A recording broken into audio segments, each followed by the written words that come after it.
Hi, I'm Liz. I spent more than $200 buying these 7 lantern flashlights for camping. I've been using and testing most of them since 2024, and in this video, I'll be putting each of them through 7 different tests that you'll see on the screen here. You'll get all this data in these easy to read charts that I know you guys love. Plus, you'll also find out exactly which one to buy and which to avoid because, well, not all of them are good. Now, let's get straight into the first test, the brightness of each lantern. For the first test, I looked at 2 main things. First, the lumen output for each lantern, and second, how much of a lighting area each lantern gives me. Starting with the first point, the lumen output, here's how I tested it. I first bought a lux meter, placed it exactly 28.2 centimeters away, and I'll leave some calculations on the screen in case you want to check it out. Then I faced the meter directly against the light coming out of each lantern, froze the reading in this position, and this reading in lux is the exact number of lumens each lantern is giving out. And now here are all the details that you'll possibly need, starting from the best. This table not only gives you the max lumen output of each lantern, the minimum lumen output as well, but even the entire range in between. Take note that my test results will sometimes be different from the official specs. In fact, I usually tend to get a higher lumen output than what's stated, which is good for us, I guess. Now, what I'd like to see here is a nice range of brightness settings. For some reference, over 1,000 lumens is enough to light up a small campsite. On the other hand, something close to 0 lumens is fantastic as a nightlight that won't blind you in the middle of the night. The infinity signs here for the microcharge, microflash, and Pika mean that these 3 lights have continuous dimming, so you can pick from anything in between the dimmest setting and the brightest setting. The other lights have 3 discrete levels of brightness, so low, medium, high. The UCO Leshy, right at the bottom, has only 2 discrete levels of brightness, only low and high, with nothing in between. That's why it's right at the bottom. Max lumens are low, and the range of brightness settings, well, isn't very good. Red light modes are also great to use in the middle of the night, but only the LR70 has that. The second part of this test is the lighting area, and here's how I tested that as well. First, I set each light up on a lantern stand on its brightest setting. Then I used my lux meter, starting right up close to the light source, and I slowly backed away until I hit a spot where it shows a 0 lumen reading. This means that the meter can no longer detect any significant amount of light from the lantern. Next, I measured this distance right from where the lantern is all the way to where the 0 lumen reading was recorded, and this gives me the shine radius of the lantern. Based on what we talked about, this is each of the lanterns and their lumen output on the brightest setting. Next, from our testing with our lux meter, we've also got the shine radius of each light as well in both feet and meters, depending on which conversion you prefer. And based on these shine radius numbers, I calculated the total lighting area that each lantern would give us. Now, here's what I noticed. Generally, the brighter the lumen output, the longer the shine radius. Take note though that some lanterns can throw light better than others, for example, these 2. Even though the torch has 50% more lumens than the Nitecore, the shine radius is only about 20% more, meaning the Nitecore is actually better at throwing its light. And here's the clincher. For the Nitecore, it has a shine radius of slightly over 11 feet on both sides. However, for the torch, I noticed that the lantern face is only on one side. The other side is the solar panel, and light doesn't shine out of there. So when I was testing it, I realized that yes, the light was shining only in one direction. This was slightly less than 14 feet, and the other side isn't lighted up at all.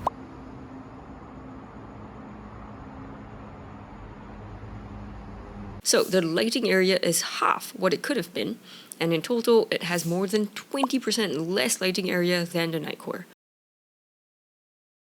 Now for some extra reference, based on the lighting area, here's roughly what tent size each lantern can light up. If you take a look at the next 2 rows, notice again that even though the Nitecore LA10's lumen output is only 7% more than the microcharge, its shine radius is almost 20% better. The difference is pretty big. The Nitecore can light up almost an entire 6-person Coleman Sundom, while the microcharge can only light up a 4-person Kelty wireless. Same thing with the next 2. The UCO has a lower lumen output, but a longer shine radius than the microflash. Basically, the Gold Zero lanterns here don't throw their lights very well. Based on both the lumen output and the lighting area, this gives us the overall lantern brightness, and here's how I rated each light for this test.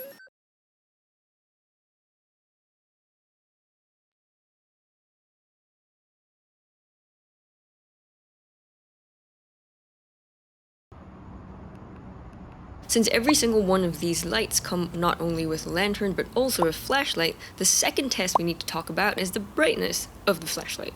Again, I looked at two main things. First, the lumen output for each flashlight, and second, how far of a beam distance you'll get. Starting with the first point, you can usually get a rough estimate of the number of lumens by using a ceiling bounce test.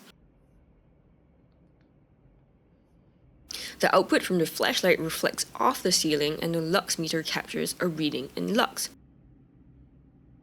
Based on the distance from the ground to the ceiling, I converted it into area in square feet. I'll leave the calculations on screen right now, and then I used this simple calculation to convert lux into lumens. And now here's all the data that I gathered starting from the best. Again, you'll find the entire range of lumen outputs from the dimmest setting all the way to the highest. For example, the LR70 has 5 different settings. It definitely has the best range of all the flashlights here, and you'll find every single setting's lumen output here. Most of the flashlights here, though, do not have more than 3 settings. Some have continuous adjustment between the dimmest and brightest modes, and the Leshy here doesn't have more than 2 settings. For some reference, if you're hiking at night, at least 200 to 300 lumens will be good, and I love that you have an extra bright option with the Nitecore if you need a much stronger beam.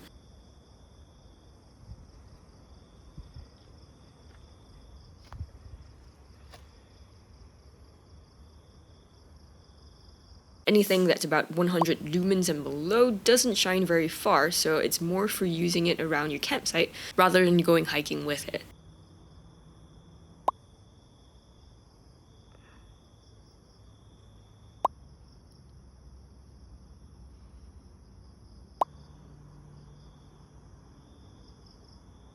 The second part of this test is the beam distance, so how well each flashlight throws its light, and here's how I tested that as well.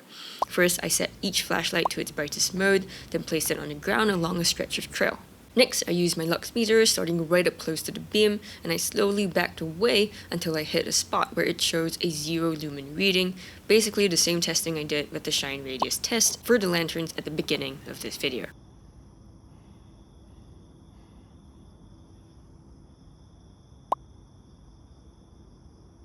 Finally, I measured this distance between the flashlight and the 0 lumen reading, and this gives us the beam distance. If you're wondering why the beam distances tested here are shorter than the official specs, it's because of the difference between my testing method and how it's usually tested. The usual testing method is measuring how far each flashlight's beam shines before the brightness decreases to the amount of light a full moon gives out. So even in 0 lumen moonlight, this is still technically part of the flashlight's beam distance, although my lux meter did not pick up on it, and so it's not part of my beam distance. Now, generally, the brighter the beam, the longer the beam distance. But of course, some flashlights will throw light better, for example, the Torch 500. It's not as bright as the Leshy in terms of lumen output, but it has a longer beam distance. Based on both the lumen output and the beam distance, this gives us the overall flashlight brightness, and here's how I rated each light for this test. The third test is the runtime test, which is how long each of these lights can last on a single charge. So what I did here was to give each of them a full charge, and then I set them aside while timing their runtimes with a stopwatch. I did this with not just the lantern mode, but also the flashlight mode. In this table, you find not just the lantern runtimes, but also the flashlight runtimes as well, and both the minimum and the maximum for each.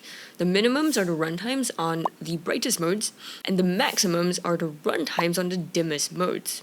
The bolded numbers are the runtimes in hours, and the faded out numbers in brackets is the lumen output of that setting in case you need that info. Now, the Nitecore has the biggest battery capacity of any of the lights here, so even though it's brighter than most of these lantern flashlights, the runtime is very impressive. It even has 0 lumen lights for both the lantern and flashlight functions, giving you weeks and even more than one entire month of runtime.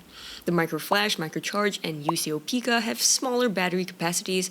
I'll leave them on the screen here. So the minimum runtimes on the brightest settings are more average, but at least the max runtimes are quite impressive. The Torch 500 has a decent battery capacity, but because the dimmest settings are so dang bright, especially the lantern, you just don't get an impressive max runtime. And finally, we have the Nitecore LA10 and UCO Leshy. Both of these run on one AA battery each, so I noticed that the runtimes tend to be the shortest. Based on everything in this table, here's how I rated each of the lights for their runtimes.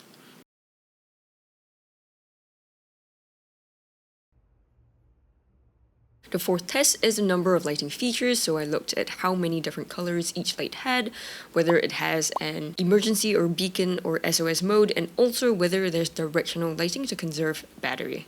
That's everything these lantern flashlights have. The most important feature I like to look for is a red light mode, and the only one here that has that is the Nitecore LR70. So it has two colors, white and red. The rest have only either cool white or warm white. On top of this, the LR70 even has a red beacon mode, plus a red SOS mode, so two emergency modes.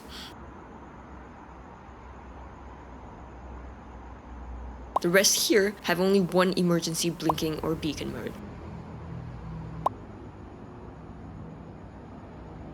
The only feature the LR70 doesn't have is directional lighting. This is a feature that's quite unique to Goal Zero, and I've only seen it in their lights.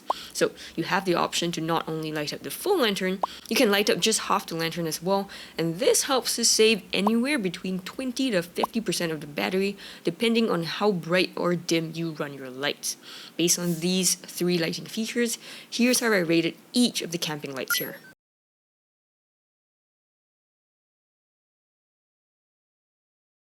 Now, on top of just lighting features, what other features does each light have that adds to the user experience? Here's everything else I noticed: the number of power sources, whether you can charge your devices, and other miscellaneous stuff that we'll go through in just a bit. The most important feature here is the number of power sources each light has, so we're going to start with that. The only light in this review to have two power sources is the Torch 500. It can be charged via USB or solar energy. When left out in full sun, from between 10 a.m. to 4 p.m. with a UV index ranging from moderate to very high throughout these few hours, I found that it took me more than a week to fully charge. For those lights that can be charged via USB, I provided the port type and also the number of hours it took to fully charge. USB-C tends to be the most efficient, followed by USB-A and then micro USB. Most of these lights draw a max of 5 volts and 1 ampere, but the LR70 has a fast charge option, which I measured to draw about 9 volts and 0.5 ampere for me, so it took the least time to charge even though it has the biggest battery capacity. And the last two on the list here are powered by a single AA battery. The next part of this test is a mobile charging function. This is also called the charging output, and here are the results when I did this test. In this table, you find the power bank capacity, exactly how much charge I got from it, the number of charges I got based on 80% of my iPhone 12, whether there's any leftover charge before it dies, the max current your device can draw, and how much time one charge took me. Now, only the first 4 lights had a charging output, so you can just ignore the last 3 here. And also, the bigger the capacity, the greater the total charge you'll get. And for higher quality lights, I've noticed that they don't completely die, so that you're not left stranded without any light. For the torch, the leftover charge of 3% allowed me to run the flashlight on the dimmest mode for 48 minutes. And for my Nitecore, the leftover charge of 8% gave me a whopping 23 hours on the dimmest lantern. A higher max current doesn't mean that your device will draw the entire current, but I did notice that a max of 2.1 gave me a 15% faster charge than the 1.0, and a 3.0 gave me a 30% faster charge than the 2.1. The last part of this test are all the miscellaneous features that are also good to have, such as battery indicator lights, so you can tell how much of a charge you have left, a memory feature so you remember which light mode you last had on, hooks to hang this up in your tent, and a magnetic base to go hands-free. Now, here's all the data that I collated when testing my lights, and the most feature-rich lights start from the top. The LR70 has almost all the features except for a magnetic base, which is something only the LA10 has. I also really liked that the Torch 500 has not only hooks at the top but also at the bottom, so there's much more versatility here and more lights should have this. Based on everything in this graph, here's how I rated each of our lights for ease of use. The sixth test is durability, and I looked at three main things here. First, the IP rating, or in other words, the waterproofing of each light. Next, whether each light has impact resistance, and finally, the length of the warranty given by each brand. For waterproofing, I took the official IP rating provided and then tested each light based on this. For example, the Torch 500 has an official rating of IP67. The 7 in the rating means that it can take total submersion of 1 meter up to 30 minutes. So that's exactly how I tested it, and I found that it held up great. The LR70 had the same rating as the Torch, IP67, but when I dunked it in water too, it no longer works, and the next day I found like water pouring out of the port. It was perfectly fine in 10 minutes with powerful water jets though, so I put the tested IP rating as IP66. As for the Gold Zero Microcharge and Microflash, they originally had ratings of IPX6, but after I tested them in water jets as well, I noticed that my battery indicator lights no longer turn off, so they're slightly defective now, and I think that's because of the open USB output and input ports. So I adjusted the tested rating to IPX5 instead. Every single one of these were able to take at least heavy rain fine, so minimum rating is IPX5, which is pretty decent I guess. As for impact resistance, only Nitecore products have official resistance of up to 1 meter, but I tested all of them anyway and found that they mostly held up great without a single scratch. The only light that got slightly dinged up is the Torch 500 because it's quite heavy when it drops, but functionality is still perfect. As for the warranty, usually the longer is better, but apart from the LA10, which has a generous warranty of 5 years, the rest come in at just 1 to 2 years instead. Based on these three different subtests, here's how I rated each light for the overall durability.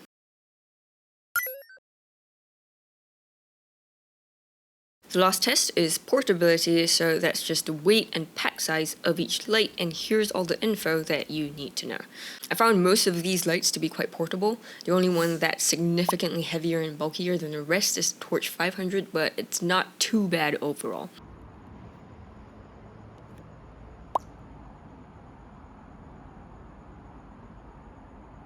And here's how I rated them all for portability. And finally, here are all the test scores that you've seen so far. I've spent more than $200 buying these 7 lantern flashlights, and I've been testing them since 2024, so if this video has been helpful, please help me hit that like button. As usual, I color-coded the ratings. Green is for good, yellow is not so good, and red's pretty bad. With that, here's the overall score for each of these lights.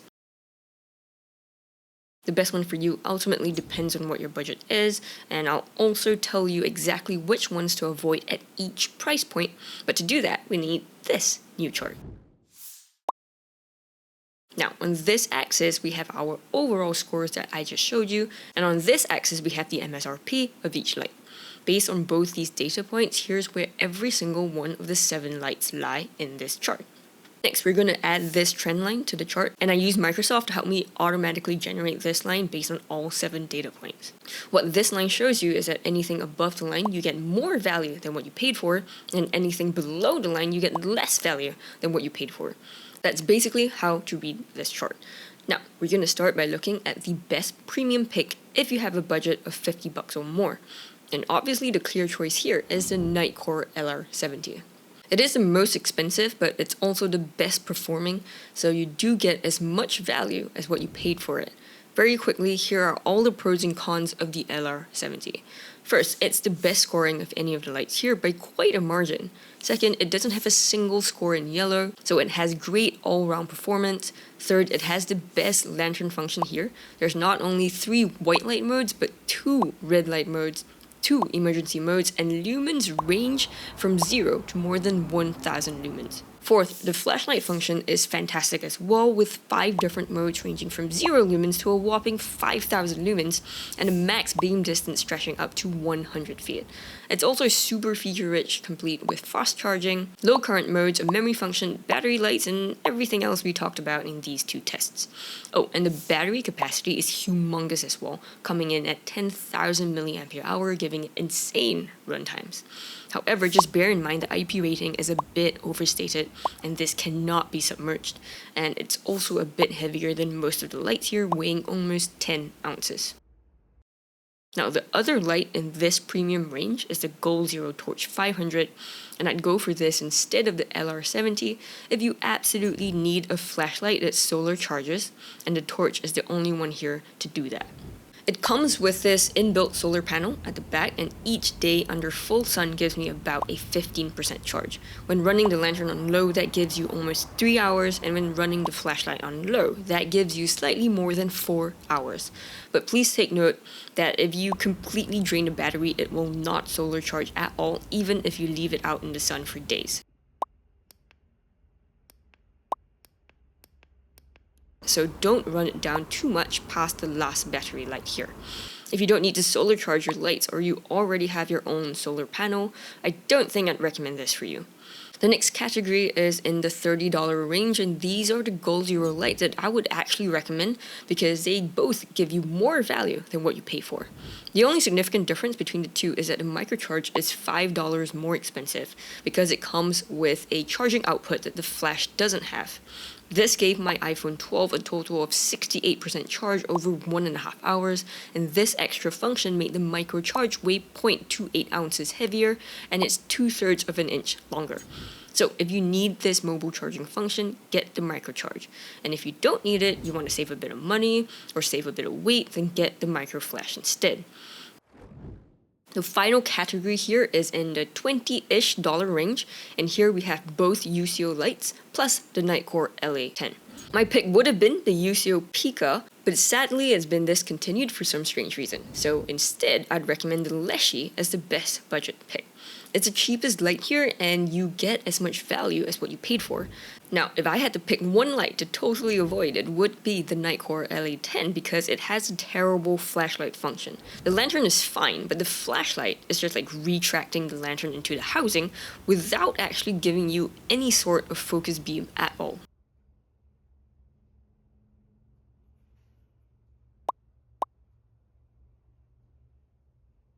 In fact, here's how the brightest mode of the LA10 compares to the other lights in this review.